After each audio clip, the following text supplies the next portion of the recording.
오늘은 우리 교재 25장 인간성의 보편적 성격이라고 하는 내용입니다. 이 내용은 제가 이렇게 보니까 좀 조직신학적인 내용이라기보다는 좀 윤리학적인 성격이 있는 것 같아요. 그러니까 윤리학이라고 하는 것은 뭐 일반적인 윤리학도 있지만 기독교 윤리학이라고 할 때 우리가 우리가 부딪히는 문제들을 어떻게 성경적인 원리에 따라서 대처하고 행동할 것인가. 뭐 예를 들어서 여기 하다 보면은 제일 끝에 태중에 있는 자에 대한 내용이 나오잖아요. 그래서 낙태 문제가 처음에 조금 나오는데 일단 이 시대에 이제 낙태가 문제가 된다고 할 때 우리가 성경적으로 낙태 문제를 어떻게 대해야 하는가, 어떻게 처리해야 하는가. 근데 이런 문제들을 윤리학에서 다루죠. 근데 그런 문제를 다루기 위해서는 기본적으로 구약 성경과 신약 성경이 뭐라고 말하고 있는가를 살펴봐야 되니까. 근데 이 부분에서 제가 첫 시간에 말씀을 드렸던 것처럼 아직 우리나라 같은 경우에는 이런 신학 분야에 따른 이렇게 분리되는 성향이 굉장히 많아요. 그래서 구약학이나 신약학을 주경신학이라고 이제 한다고 그랬죠. 그리고 이제 조직신학 이렇게 놓을 때 둘 다 성경을 놓고 연구해서 뭔가를 주장하기는 하지만 기본적으로 얘기하는 것은 뭐냐 하면 구약학이나 신약학은 성경이 무엇 meant 이렇게 말하죠. 그 당시에 무엇을 의미했는가만 밝혀내는 것이 너희의 역할이다. 그것이 현재 우리에게 뭘 의미하는가, what it means. 현재 우리에게 무엇을 의미하는가는 너희들이 말할 필요가 없다. 이렇게 얘기를 해요. 그래서 이제 구약학은 구약 본문이 무슨 뜻인가만 밝혀라. 그러면 너희가 밝혀놓은 그것을 가지고 우리 조직신학자들이 현대적으로 이걸 어떻게 우리가 적용해야 하는지는 그건 우리가 하겠다. 이런 식으로 이제 얘기를 해요. 근데 그 부분에 있어서 그렇게 나누는 것은 썩 좋은 방법은 아닌 것 같아요. 왜냐하면 조직신학자들은 본문이 뭘 의미하는지를 구약학자들이 연구해낸 것을 사용한다고 하지만 구약학자들이 본문을 연구하는 것만큼 그 본문의 의미를 정확하게 파악하거나 그렇게 하기가 좀 어렵거든요. 결론적인 부분만 갖다 쓰는 거지. 그렇다면 본문이 무엇을 의미했는가를 밝혀내는 그 일을 하는 사람이 거기에 근거해서 그것이 오늘날 우리에게는 무슨 의미를 주는가 하는 것도 함께 이야기하는 것이 더 적절하지 않겠는가.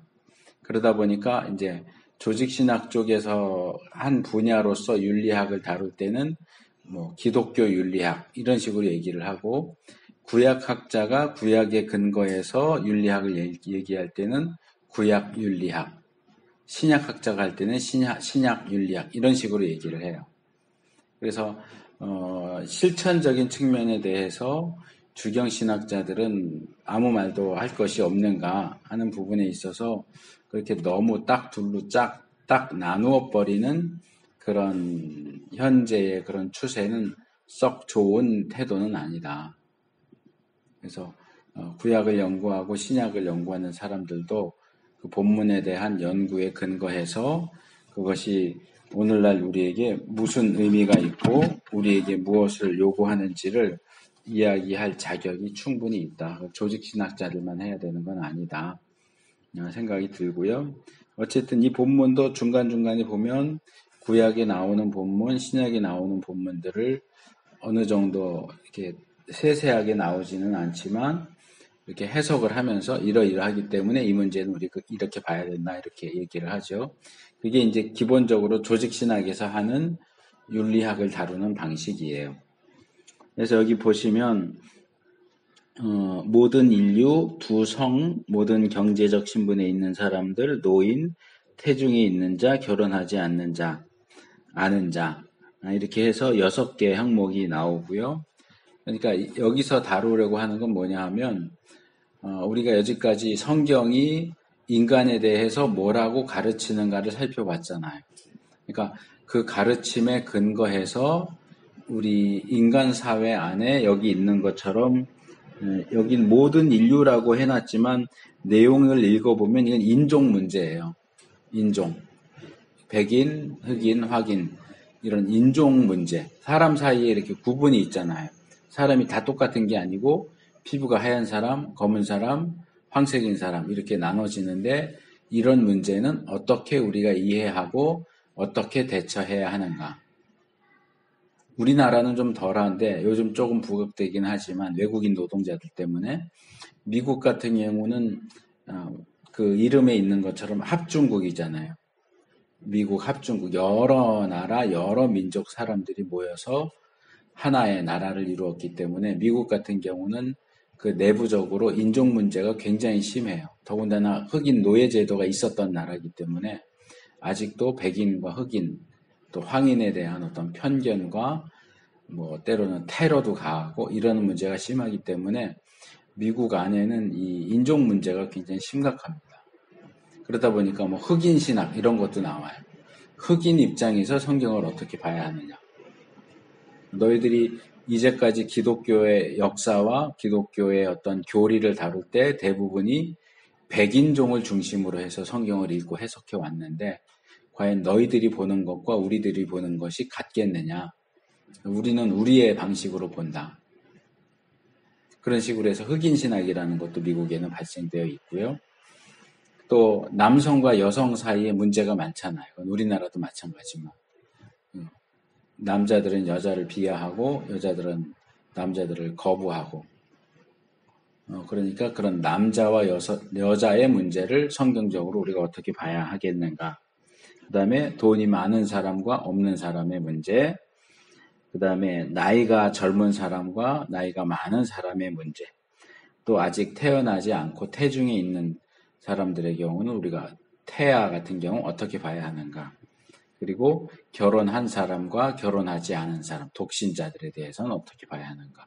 그러니까 이거는 대부분이 윤리적인 문제죠. 그래서 이제 이걸 다루고 있는데 우리 첫 시간에는 이 중에서 세 가지 인종 문제와 성의 문제, 그 다음에 경제적인 문제 이렇게 다루고 뒷시간에 나머지 세 개를 다룰 수 있도록 하겠습니다. 일단 요 앞에 서론적인 부분에서는 우리가 앞에서 다루었던 내용들을 요약하고 있습니다. 하나님께서 인간을 하나님을 닮은 존재로 만드셨기 때문에 여러 가지 인간의 특성을 뭐 이성이라든지 언어라든지 도구를 사용한다든지 이런 부분을 들어서 인간을 동물과 구분하고 이렇기 때문에 인간이 특별하다 이렇게 말할 수 있겠지만 성경적인 입장에서 인간을 독특하게 만드는 가장 중요한 요소는 하나님의 형상대로 만들어졌다는 거예요. 하나님을 닮은 존재로 만들어졌다. 그렇기 때문에 그것이 가장 중요한 인간이 어떤 존재냐라고 물을 때 하나님을 닮은 존재다, 고귀한 존재다라고 하는 것이 가장 중요하고 그 외의 것들은 본질적인 것이 아니다. 그러니까 여기서 지금 다루는 피부색이 어떠냐, 남자냐 여자냐, 나이가 많느냐 적으냐, 돈이 많냐 적으냐 이런 것들은 그렇게 중요한 문제가 아니다. 본질적으로 볼 때는. 그래서 그런 것들을 기준으로 삼아서 또 빌미로 삼아서 한쪽 편이 다른 쪽 편을 멸시하거나 학대하거나 이렇게 하는 것은 바르지 못하다라고 하는 것이 이제 기본적인 입장이죠. 그래서 여기 이 페이지야. 110페이지 둘째 단 셋째 줄에 보시면 이 점에서 다른 사람들도 여전히 완전한 인간이라는 사실이 인정되어야 한다. 그러니까 피부색이 달라도 똑같은 인간이다. 성이 달라도 똑같은 인간이다. 나이가 많이 먹어도 돈이 많거나 적어도 똑같은 인간이다. 이게 이제 가장 기본적으로 우리가 가져야 할 생각이에요.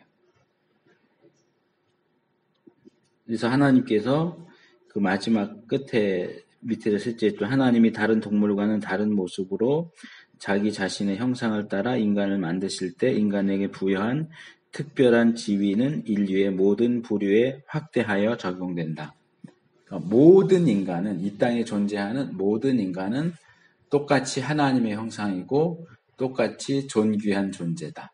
그렇게 대우받아야 한다 하는 것이 기본 전제고, 이제 거기에 대해서 현실적인 부분과 연결시킬 때 이제 여기 모든 인류라고 돼 있지만 인종 문제입니다. 피부색 때문에 다른 사람을 차별하는 그런 문제가 현실적으로 존재한단 말이에요. 과거에는 그게 더 심했고, 과연 이 부분에 대해서 성경이 뭐라고 말하는가? 가장 대표적인 것은 이걸 이제 인종차별주의 이렇게 말하는데, 흑인에 대한 부분에서 나오죠. 그래서 거기 하나, 둘, 세 번째 단, 셋째 줄 보면 가장 극단적인 형태는 흑인들의 인간성을 부인했던 그런 인종차별주의자들도 있다. 그러니까 흑인과 관련해서 뭐 흑인에게는 영혼이 없다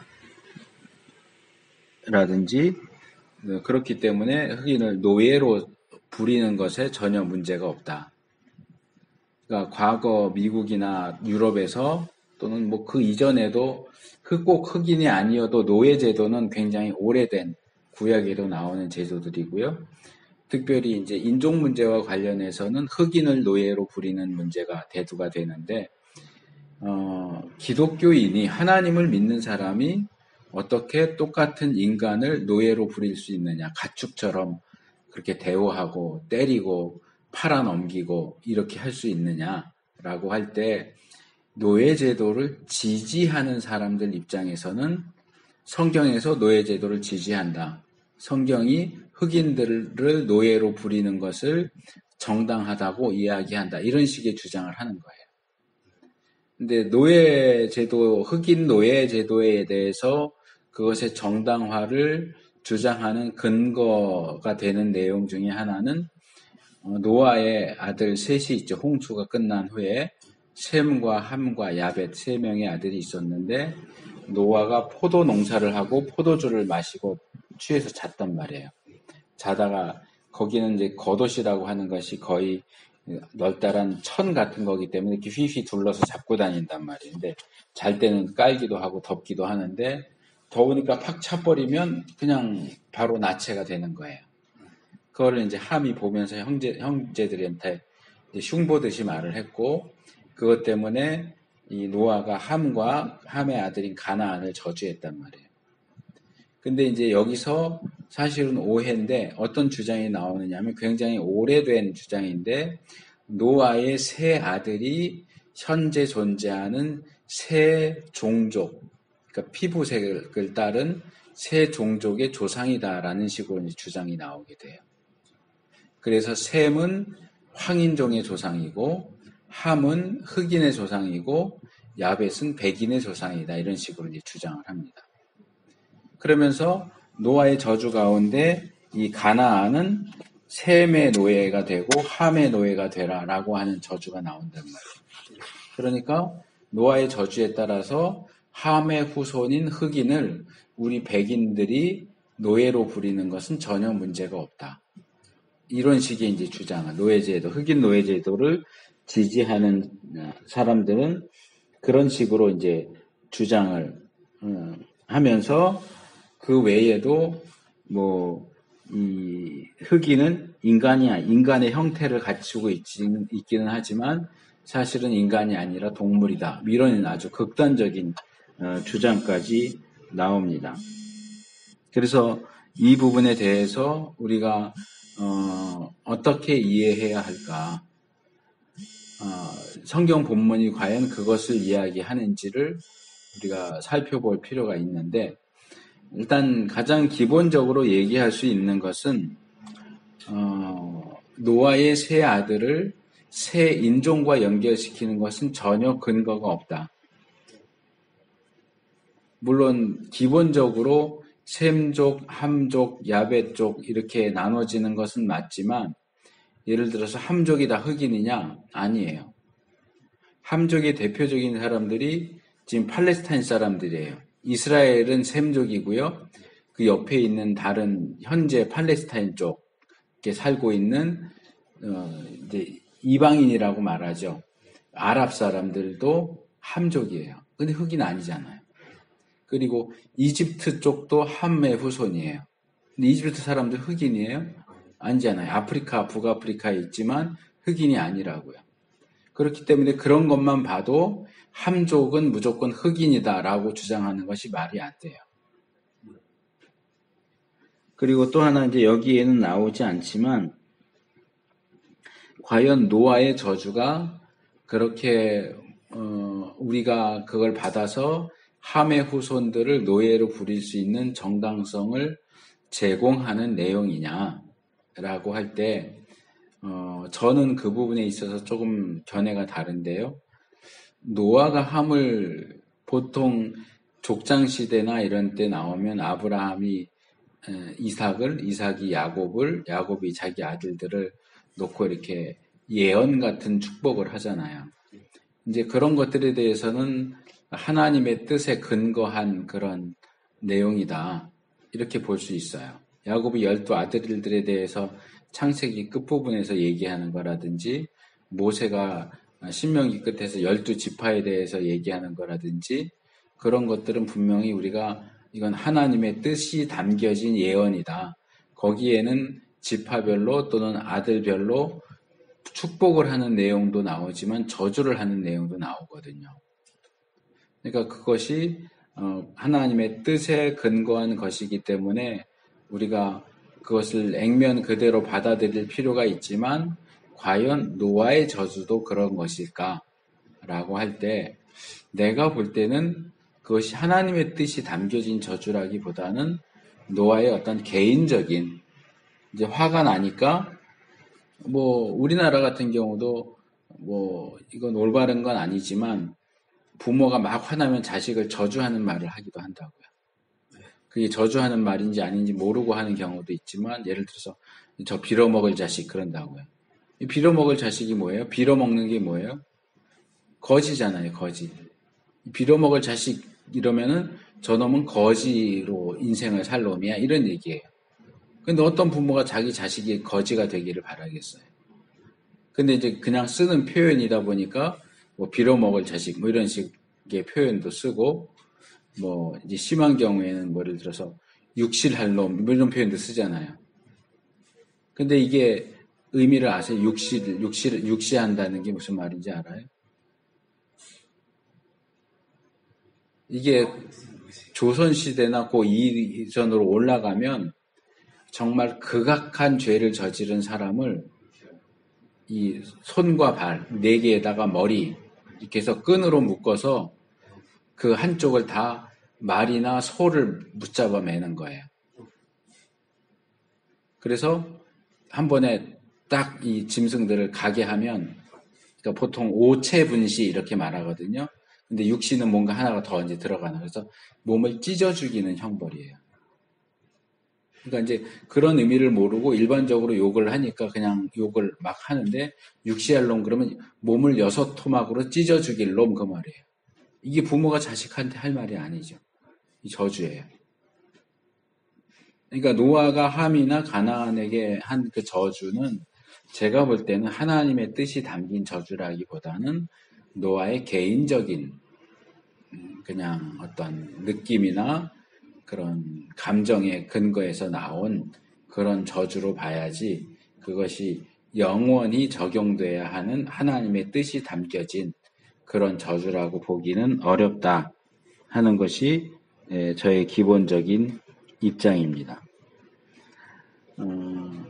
그리고 이제 여기 113페이지 보면 이스라엘 공동체에 대한 이야기가 나옵니다. 이스라엘 공동체를 보면 굉장히 배타적인 것처럼 보여요. 가나안 정복할 때 절대로 가나안 민족과 결혼하거나 그래서는 안 된다. 모두 다 죽여라. 그래서 이제 이것들을 문제 삼는 사람들도 많이 있지만 이 부분에서 제가 이제 신학대학원 다닐 때 돌아가셨지만 그때도 이제 제가 다닐 때로 할아버지 교수님이셨던 김희보 교수님이라고 계세요. 그분 이제 구약 이스라엘사라는 책도 쓰시고 소선지서 주해서도 다 쓰신 분인데 이제 그분이 하신 말씀을 제가 아직도 기억을 해요. 수업 시간에. 이스라엘은 혈연 공동체냐? 그렇게 혈통을 중시하고 우리나라도 굉장히 혈통을 중시하잖아요. 혈연 공동체냐? 아니다. 이스라엘은 신앙 공동체다. 그래서 얼핏 보면 이스라엘은 혈연 공동체인 것 같아요. 그래서 야곱의 후손 12지파 그래서 우리 외에는 구원받은 사람이 없고 우리 외에는 하나님의 백성이 없고 우리 외에는 하나님이 선택한 백성이 없어. 선민의식, 선택된 민족이라는 의식을 굉장히 강하게 가지고 있죠. 그런데 실제로 구약에 보면 이방인인데 이스라엘 안으로 들어오는 경우들을 종종 보게 돼요. 라합 같은 경우도 그렇고요. 분명히 진멸해야 할 가나안 땅에 사는 이방 가나안 족속인데도 이스라엘로 들어와요. 룻 같은 경우도 모압 족속인데 이스라엘로 들어와요. 그러니까 이런 점들을 볼 때 이스라엘이 그렇게 혈연 공동체로서 폐쇄적인 공동체였느냐 하면 그렇지 않다는 거예요. 신앙 공동체로서 열려있는 공동체였다. 기준은 혈통이 아니고 신앙이다. 그러니까 이방인이라고 해도 이스라엘 혈통이 아니라도 여호와 하나님을 믿고 나 여호와 하나님을 믿겠습니다. 여호와 하나님의 백성이 되기를 원합니다. 그러면 유대인으로 받아주는 거예요. 유대인이 되는 거예요. 그러니까 이런 점을 놓고 볼 때도 이런 혈통을 가지고 차별하고 학대하고 또는 학살하고 하는 것들은 성경이 지지하는 것이 아니다. 그리고 신약에 와서도 베드로가 욥바 가족 일하는 피장 시몬 집에서 기도할 때 환상을 보잖아요. 하늘에서 보자기 같은 게 내려오고 구약에서 먹지 말라고 금지된 짐승들이 거기 들어가 있는데 하나님이 먹으라고 그러시죠. 그래서 안 됩니다. 그럴 때 하나님이 내가 깨끗하게 한 것을 내가 부정하다고 하지 말아라. 이렇게 3번 그렇게 하고 올라가죠. 그게 여기 있는 것처럼 그것은 하나, 둘, 셋째 단락 둘째 줄 끝에 베드로의 환상은 구원의 소식이 이방인들에게까지 곧 백부장 고넬료에게까지 확대될 것임을 보여주는 표징이었다.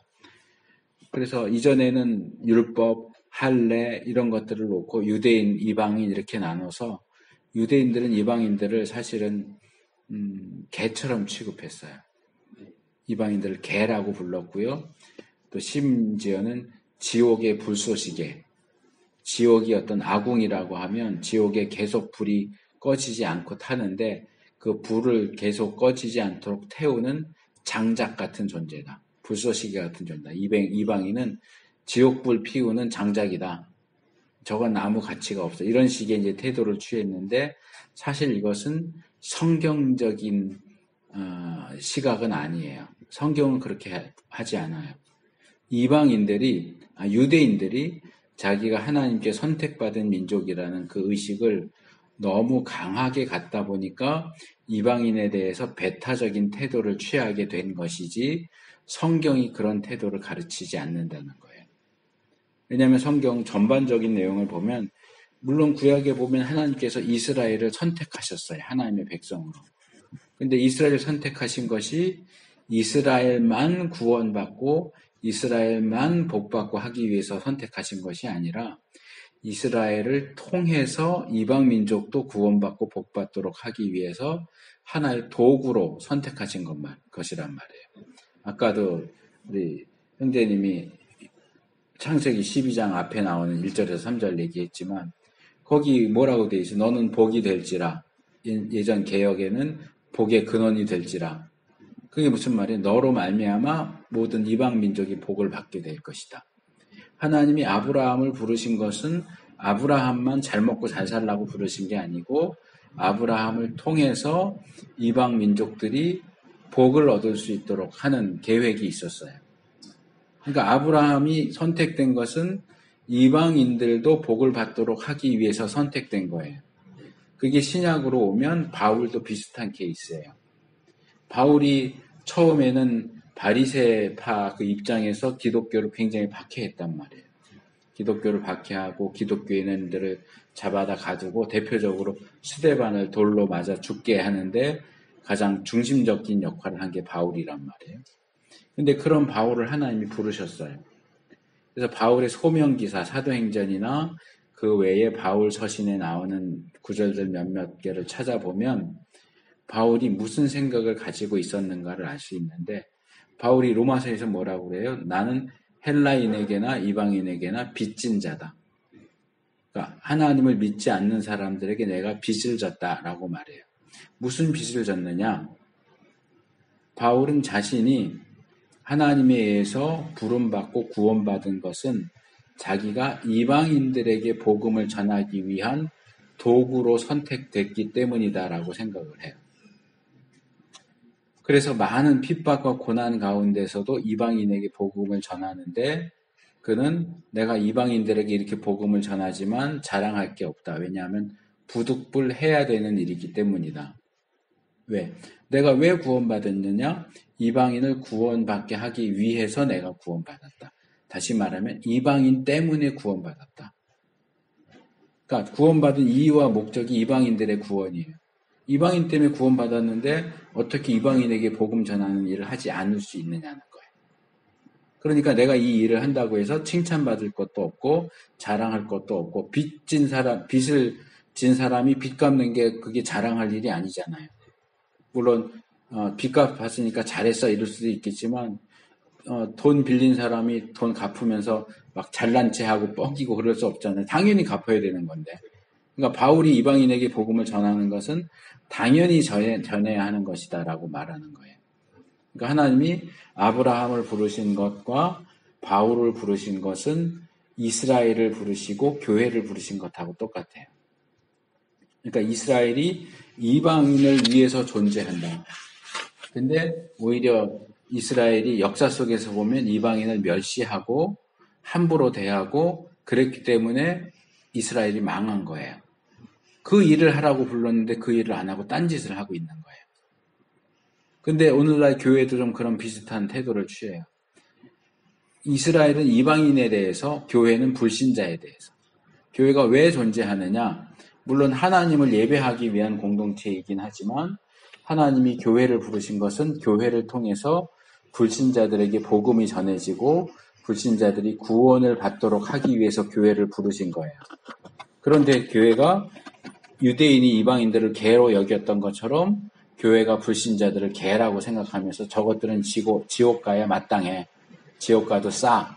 이런 식으로 하면서 스스로 잘난 체하고 우린 구원받았으니까 됐어. 이런 식으로 자기들 안에서 계토를 형성하면서 자기들끼리만 잘 먹고 잘 살겠다 이러면 교회도 망할 수밖에 없는 거예요. 왜 우리를 부르셨는가? 그것이 인종에 대한 차별 또는 신자 불신자에 대한 차별로 나타나는 그런 것들은 잘못된 것이다. 그래서 114페이지 둘째 단 보시면 교회 안에서는 유대인과 이방인의 구별이 있을 수 없다. 에베소서 2장 14절에서 바울은 그리스도인께서 이 두 인종 사이에 담을 하셨다고 단언한다. 근데 이 부분은 이 밀라드 에릭슨이 굉장히 좋은 유명한 학자이긴 하지만 조금 이 부분의 이해가 부족하지 않은가 생각을 하게 되는데, 왜냐하면 바울이 여기서 유대인과 이방인 얘기할 때는 꼭 유대인과 이방인이라는 두 개의 인종만을 얘기하는 게 아니에요. 바울이 사용하는 표현들이 몇 개가 있어요. 유대인, 이방인, 또 헬라인, 야만인 이런 표현들이 있어요. 근데 이게 그러면은 바울이 전체 인종을 네 수로 나눈 거냐? 그런 게 아니고요. 기본적으로 그때그때마다 기준이 다른 거예요. 유대인, 이방인 이렇게 말할 때는 하나님을 믿는 사람들과 하나님을 믿지 않는 사람을 나누는 거예요. 이방인은 하나님을 믿지 않는 모든 사람을 얘기하는 거예요. 두 인종만이 아니고 세상 모든 사람들이 하나님을 믿는 사람이냐 하나님을 믿지 않는 사람이냐로 나눠지는 거예요. 그러니까 이것을 두 인종으로 표현하는 것은 조금 문제가 있어요. 그리고 헬라인, 야만인 이렇게 말할 때는 헬라인은 역시 이방인이지만 이방인들 중에서도 지식을 가지고 있는 말하자면 엘리트 쪽에 속하는 이방인, 똑똑한 이방인. 야만인은 말 그대로 똑똑하지 못한 야만인. 그러니까 이방인을 다시 둘로 나누는 거죠. 그들의 어떤 지적인 능력이나 문화적인 것을 기준해서 문화 수준이 높은 사람들은 헬라인 이렇게 부르고 문화 수준이 낮은 사람들은 야만인 이렇게 부르는 거예요. 그러니까 기본적으로 모든 인류는 하나님의 백성인 유대인과 선택받지 못한 이방인으로 나눠져요. 그리고 그 이방인은 다시 고등한 문화를 가지고 있는 헬라인과 그렇지 못한 야만인으로 나눠지죠. 이건 전체 인류를 다 포괄하는 얘기지 어떤 두 개의 인종, 헬라인이 꼭 그리스 사람 이런 식으로만 얘기하는 게 아니에요. 그래서 그런 부분은 좀 이해를 하는 게 필요하고요. 그래서 모든 나라와 모든 민족, 모든 인간들이 거기 셋째 단락 둘째 줄 보시면 모든 인간들이 하나님과 교제를 갖도록 창조되었으며 구원은 모든 사람에게 개방되어 있다.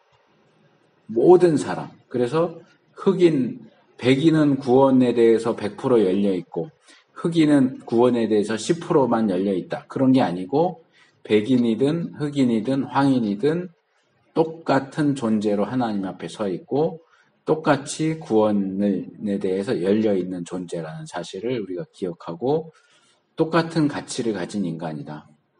우리나라 사람만 해도 그렇잖아요. 이렇게 길 가다가 백인 만나면 왠지 조금 부러운 눈길을 가지고 보고 흑인 만나면 왠지 좀 깔아보는 눈길로 보고 그러잖아요.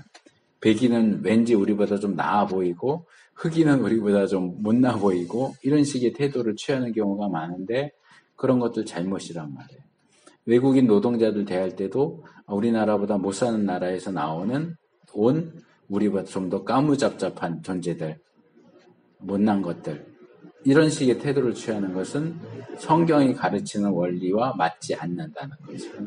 그래서 이 인종 문제에 있어서 성경이 얘기하는 것은 모든 인종이 하나님 앞에서 똑같다. 똑같이 대해야 한다라고 하는 겁니다. 그 다음에 두 성, 이게 남성과 여성이죠.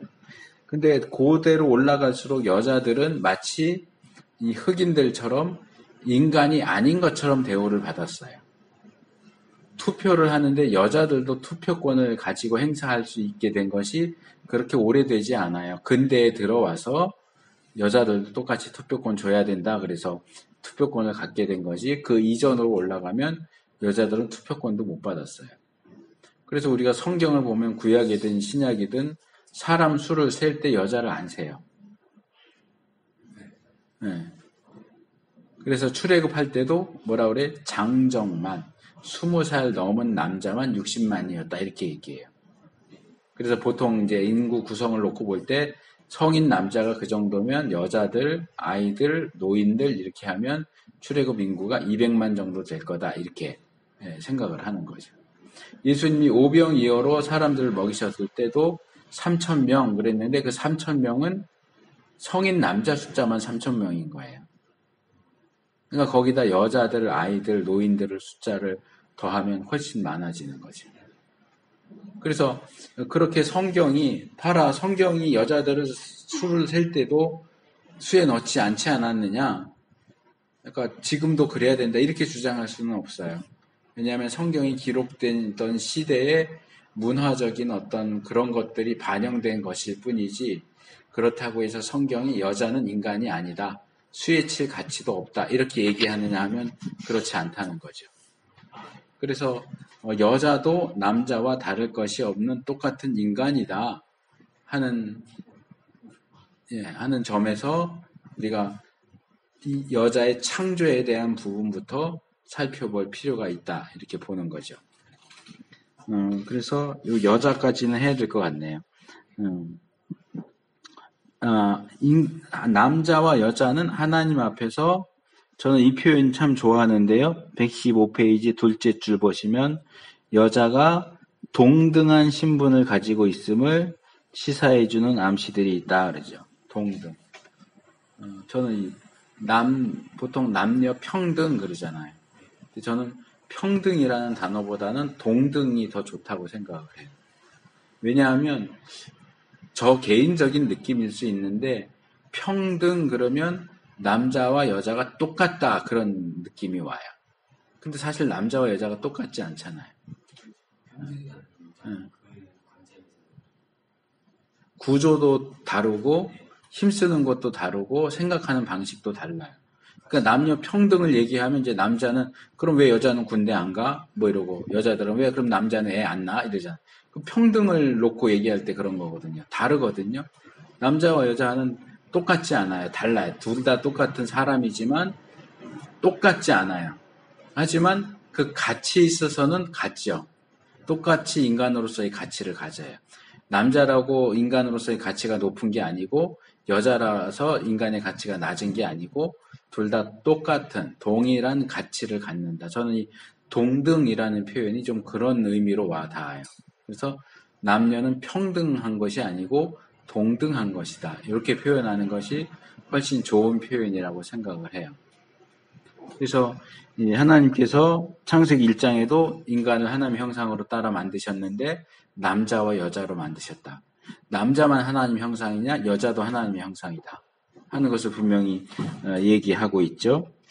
그래서 인간은 남자와 여자 모두 다 하나님의 형상이다. 남자만 하나님의 형상인 것이 아니라 여자도 하나님의 형상이고 하나님께서 창세기 2장에서 남자를 위해서 여자를 만드시면서 하셨던 말씀이 있죠.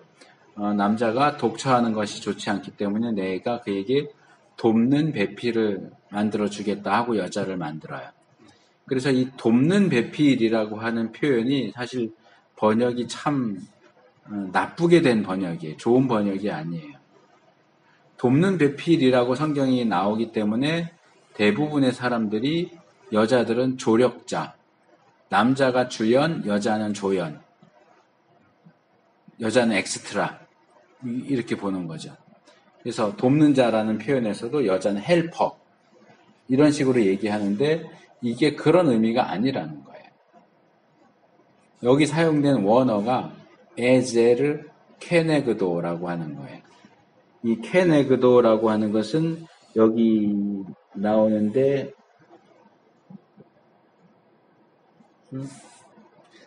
어디 내가 나왔던 거 본 것 같은데 나기드라고 하는 표현이 나와요. 나기드. 나기드가 뭐냐 하면 against 대항하다 또는 반대편에 건너편에 대등한 그런 뜻이에요. 그래서 케는 뭐뭐 가치고 뒤에 도는 그 의한 3인칭 남성 단수 어미거든요. 그러니까 그에게 대등한, 그에게 딱 맞는 그런 뜻이에요. 그리고 에제르는 돕는 자라고 하는 게 맞기는 하지만 이 에제르가 가장 많이 쓰인 게 누구한테 쓰였느냐 하면 하나님한테 쓰였어요. 하나님은 이스라엘을 돕는 자예요. 하나님이 이스라엘의 에제르예요. 그러면 하나님이 이스라엘을 돕는 자이기 때문에 돕는 자여서 하나님이 이스라엘보다 못한 존재라는 얘기일까요? 그렇지 않아요. 힘이 더 많아야 도와줘요. 하나님이 더 강하기 때문에 이스라엘을 돕는 건데 하나님은 이스라엘의 헬퍼야. 하나님이 이스라엘보다 못하구나. 이렇게 말할 수 없잖아요. 마찬가지로 여자가 남자의 헬퍼라고 해서 여자는 남자보다 능력이 떨어져. 여자는 남자보다 못해. 이렇게 얘기하는 것은 올바른 방식이 아니에요. 더군다나 그 에제르는 하나님에게 주로 쓰이는 데다가 거기에 나기드라는 단어가 쓰이면서 여자는 남자와 대등한 존재다라고 하는 것이 제시되고 있어요.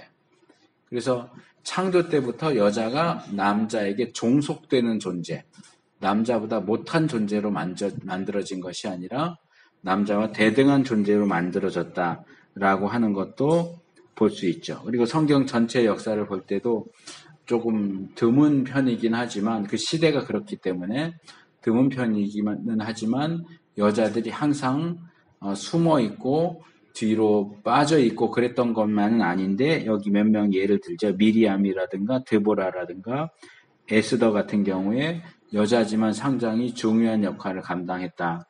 그리고 신약에도 바울이 얘기하는 것과 관련해서 베베라든지 브리스길라, 여기 브리스길라와 아골라 이렇게 나오는데 부부예요. 아골라는 남자고요. 브리스길라가 여자입니다. 아내입니다. 짧게는 브리스가 이렇게 부르기도 해요. 그 다음에 마리아, 버시, 드루베나, 드루보사, 율리아, 이런 여러 명 여자들 이름을 바울이 언급하는 걸 예를 들면서 교회 안에서도 여자들이 상당히 중요한 역할을 감당했다 하는 것을 예를 들죠. 이건 뭐냐 하면 구약과 신약 성경을 볼 때 문화적인 부분이 있어요. 그 당시에 여기서 제가 얘기했나요? 지금 강의를 양쪽에서 하니까 어디에서 무슨 얘기를 했는지 헷갈리는데 제가 그 시대의 아들이라는 말 알려줬었나요? 저쪽에서 했나보다. 이제 교회사 같은 거 배울 때는 그 시대의 아들이라는 표현을 듣게 돼요. 이거 중요한 관용적인 표현이에요. 그 시대의 아들이라고 하는 표현은 어떤 방식으로 사용되냐 하면 아무개 신학자는 자기 시대에 살았던 사람들 중에서 굉장히 뛰어나고 앞서 나간 학자였다.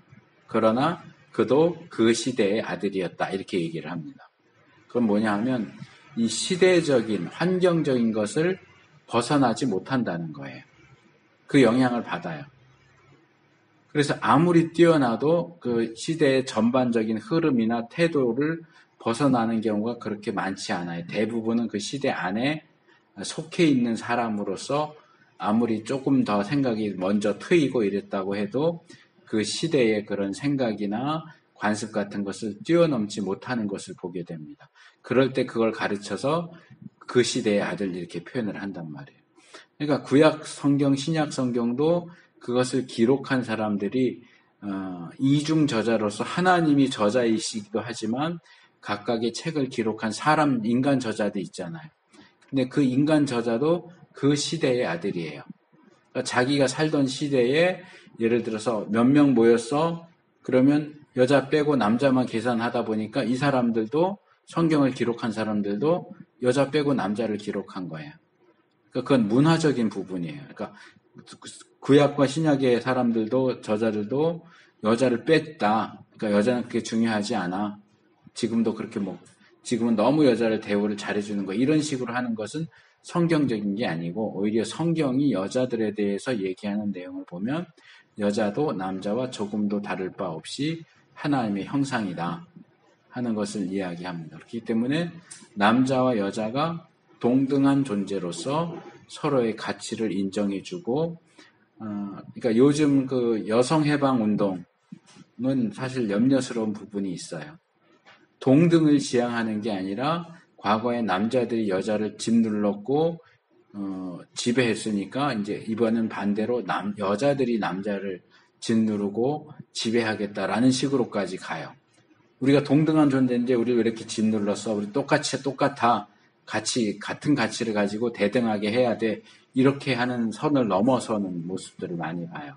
그래서 요즘 역차별이라는 말을 많이 하잖아요. 그러니까 남자가 오히려 차별을 받는 그런 경우들도 많이 있어요. 유튜브에 보니까 누군가 그거 자살한 사람인데 그 역차별에 대한 주장을 많이 하던 남자가 있더라고요. 우리나라에. 예. 그래서 이 역차별하는 것도 문제가 있어요. 남자와 여자가 대등해야 한다. 그래서 이 부분은 제가 권해드리고 싶은 책이 한 권 있는데요. 폴 투르니에라는 사람이 쓴 여성 그대의 사명은 이라는 책이 있어요. 투르니에 A 할 때 A 어이 폴 투르니에 여성 그대의 사명은 네, 사명은 이게 IVP에서 나온 책인데요. 이 IVP 이 폴 투르니에는 스위스인가 제가 정확히 나라는 기억이 안 나는데 이 기독교 심리학 쪽의 책을 굉장히 많이 썼어요. 그래서 무슨 정신과 의사일까 생각할 수 있는데 의외로 외과인가 내과 의사예요. 그런데 이런 기독교 심리학과 관련된 책들을 굉장히 많이 썼고 상당히 성경적인 내용들을 많이 강조하는데 그 책에서 여성들이 보면 더 좋을 책이긴 한데 남자들도 좀 보면서 배울 것들이 많아요. 그러니까 그동안 하나님이 남성과 여성을 만드셨고 남성의 특성이 있고 여성의 특성이 있는데 그동안 너무 우리 인간의 역사가 남성 중심으로 흘러왔다. 그러다 보니까 이제 한계에 다다른 거예요. 남성 중심은 일 중심이고 위계 질서 중요시하고 이런 계급적인 이런 것들이 강하다 보니까 오늘날 사회가 이런 어려움을 겪게 됐는데 여자들은 여성의 특성은 남자하고 다르다는 거예요. 관계를 중심적으로 하고 사랑 이런 것들을 이제 중요시하기 때문에 이 시대에 여성이 그런 것들 남성 위주로 가다 보니까 왜곡되고 비틀어진 것들을 원래의 자리로 돌아올 수 있게 하는 게 여성이 할 수 있는 일이다. 그게 여성의 사명이다. 이제 그런 식의 이제 내용들이 그 책에 나오거든요. 그래서 그런 부분에 있어서 이제는 이 시대는 남자들이 여성성 또는 여성들의 도움을 많이 받을 필요가 있어요. 그게 정말 여자를 돕는 배필로 만들어주신 하나님의 의도를 바르게 받아들이는 거라고 생각이 들어요. 여자라고 해서 깔보지 말고 뭐 여자가 뭘 알겠어 뭐 이런 거 우리 한국 사회는 굉장히 많잖아요. 근데 그렇게 하는 것은 성경적이지 않다는 거예요. 교회 안에서도 남자 여자 이렇게 차별이 굉장히 많거든요. 예. 예. 그래서 그런 부분들은 성경적인 것이 아니다. 성경적인 태도를 가질 수 있도록 하는 것이 굉장히 중요하다. 자, 첫째 시간은 여기까지 하고 잠깐 쉬겠습니다.